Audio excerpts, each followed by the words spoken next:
நெஞ்சுக்கு நெருக்கமான உறவுகளை அனைவருக்கும் வணக்கம். மனித வாழ்க்கை அகம் புறம் என்று இரண்டாக பிரிக்கப்பட்டிருக்கிறது. அக வாழ்க்கையில் என்ன நாம் உணர்கின்றோமோ அவைதான் புற வாழ்க்கையில் வாழ்க்கையாக பரிணமிக்கின்றன. எதை எண்ணுகிறீர்களோ, எதை நாம் உள்ளத்தில் வடிவமைத்து சிந்தித்து செயல்படுகிறோமோ அவைதான் வாழ்க்கையின் பழக்கமாக மாறுகின்றன. பழக்கங்கள் தான் வாழ்க்கையை தீர்மானிக்கின்றன. உறவுகளே, நல்ல வாழ்க்கை அமைய, நல்ல குடும்பம் அமைய, நமக்கேற்ற வரன் அமைய நீங்கள் நல்ல பழக்கம் உள்ள குடும்பத்தை தேர்வு செய்ய வேண்டும் என்று நேற்று நான் பேசினேன். அந்த பழக்கங்கள் எப்படி நம் வாழ்க்கையை மாற்றி அமைக்கின்றன என்பது பற்றி இன்று உங்களுடன் பேச வருகிறேன். பெற்றோர்கள்தான் பிள்ளைகளுக்கு முன்மாதிரியாக இருக்க வேண்டும். இன்று பெற்றோர்கள் மாமனார்களாக மாமியார்களாக மாறியிருப்பார்கள். இவர்கள் வழிகாட்டுதல்களாக இருக்கிறார்களா என்றால் இல்லை என்பதுதான் எனது பதிலாக, எனது தேடுதலாக இருக்கிறது. நிறைய திருமணங்கள் இன்பத்தில் நல்ல வாழ்க்கையில் முடிந்தால் கூட ஒரு சில திருமணங்கள் டைவர்ஸ், விடுவிப்பு, ஆணிலிருந்து பெண் விடுவிப்பு, பெண்ணிலிருந்து ஆண் விடுவிப்பு என்ற நிலை ஏற்படுவதற்கு என்ன காரணம் என்று நீங்கள் பலவேறும் பல கோணத்திலும் சிந்தித்திருப்பீர்கள் அல்லவா? அதற்கு பெற்றோர்கள் தான் காரணமாக இருக்கிறார். அவர்களுடைய எண்ணங்கள் 3 தலைமுறையாக தொடர்ந்து வந்திருக்கின்றன. அந்த ஜீன்ஸ் என்று சொல்கின்றோமா, தொடர் இணைப்பு.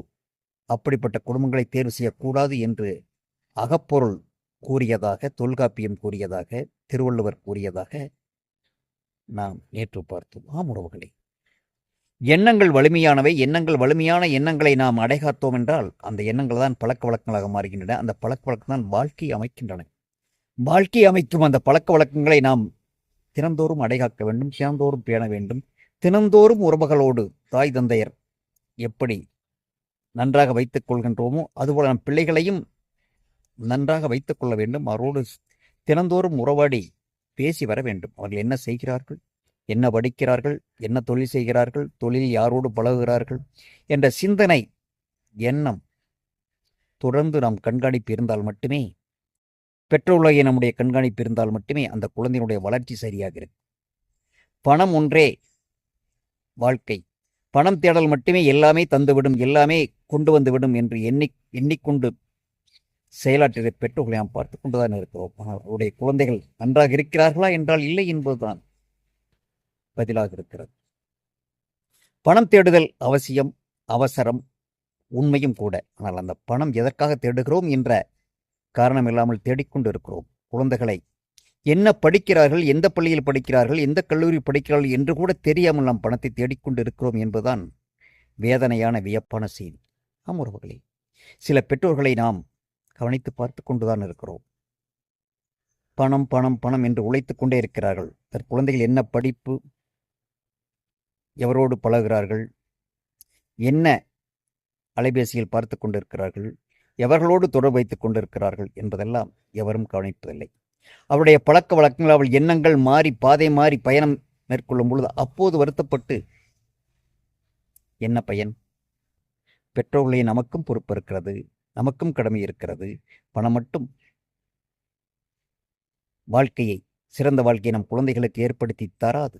உறவுகளை, மற்றொன்றையும் இந்த இடத்தில் நான் சொல்லிக்கொள்ள விரும்புகிறேன். பெற்றோர்களை நாம் சம்மந்தியாக மாறுகிறோம் அல்லவா? அந்த சம்மந்தியோடு எவ்வளவு உறவு வைத்துக் கொள்கிறோம் என்பதுதான் கேள்விக்குறியாக இருக்கிறது. பெண்ணை எடுத்தாலும் பெண்ணை கொடுத்தாலும் அவரிடம் எவ்வளவு நாம் பறிக்க வேண்டும் என்ற எண்ணம் தான் வருகிறதே ஒழிய அவர்களையும் உயர்த்த வேண்டும், அவர்களோடு உறவாக வைத்துக் கொள்ள வேண்டும் என்ற சிந்தனை எந்த பெற்றோர்களுக்கும், சம்மந்தியான பெற்றோர்களுக்கும் வருவதில்லை என்பது அவமானமான கேள்வி, அவசியமான கேள்விகள். நல்ல உறவு இருப்பதாக, சம்பந்தியோடு உறவு வைப்பு இருப்பதாக எனக்கு தோன்றவில்லை. புறங்கூறுதல், தன் குடிப்பெருமையை பேசுதல், அவர்களை பற்றி இல்லாது பொல்லாததாக அடுத்தவருடைய குறை குறிக்கொண்டே இருத்தல், அது அந்த வீட்டில் வாழ வந்த அந்த மகனுக்கும் மகளுக்கும் அருவருப்பை ஏற்படுத்தும். உங்கள் மீது இருக்கிற நல்லெண்ணத்தை சீர்குலைக்கும். உறவுகளே, எல்லோரும் மனிதர்கள். அவரும் நம்மை போலத்தானே. அவருடைய குழந்தைகள் தானே அங்கு 20 ஆண்டுகள், 15 ஆண்டுகள், 17 ஆண்டுகள் அவர்கள் வீட்டில் வளர்ந்திருக்கிறார்கள் அல்லவா? அவரை நல்ல முறையில் பார்த்து கொள்ள வேண்டும். அவர்களுக்கும் எண்ணங்கள், சிந்தனைகள், பொருளாதார உயர்வு தாழ்வுகள் இருக்கத்தானே செய்யும். அதை யாரும் நினைப்பதில்லை. அவனிடம் எப்படி பிடுங்க வேண்டும், பறிக்க வேண்டும் என்ற சிந்தனை தான் மேலோங்கி இருக்கிறதாம் அவர்கள். இன்னும் நிறைய பேசுவோம்.